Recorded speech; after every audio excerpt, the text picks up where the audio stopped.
We have a special guest in our studio this morning who is on recess from Congress. He is U.S. Congressman Jeff Landry. Good morning to you. Good to see you this morning. Good morning. Always great to be with you. Now, you've been a very busy man. Of course, we've talked to you many times by telephone, talked about many of the issues affecting us here in Acadiana. And what are some of the things you're bringing home to us here in Acadiana to discuss and we should be concerned about? Well, on Tuesday night in New Iberia, we had a town hall meeting where we had an opportunity to discuss with constituents the things we've been working on in Washington. You know, everyone knows that we've got a problem in our oil and gas industry with the permitting process that we've been working on. We've held a number of committee hearings. We had Ken Feinberg in there a couple of weeks ago where we discussed the BP fund. And of course, you know, what's on everyone's mind is the effects of the super committee that is meeting right now and has a deadline of Thanksgiving. You know, as you can see, you know, this committee was formed after the debt ceiling act or the Budget Reconciliation Act, something I didn't vote for, something I didn't agree with. I think that we have a super committee and it's all of Congress.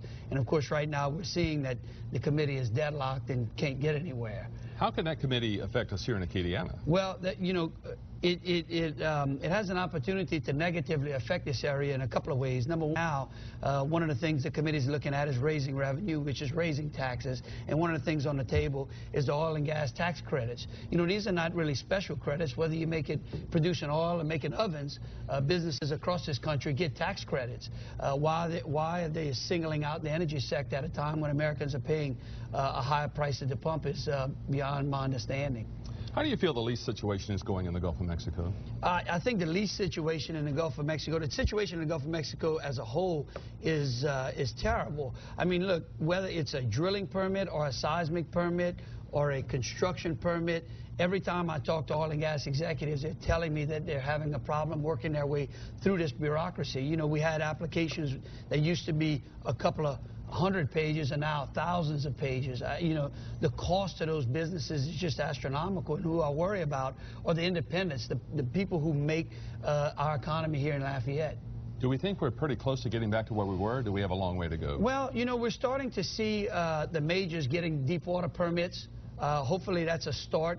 You know, both Senator Vitta and I had a meeting directly with Director Bromwich in New Orleans where we discussed those issues about a month ago, and we're starting to see the majors getting permits. What I'm concerned about, you know, at the end of the day, the Exxons, the Mobils, and the Shells have a tendency to be able to take care of themselves. What I worry about are independents out there, those who may not have the wherewithal to be able to work their way through the bureaucratic process.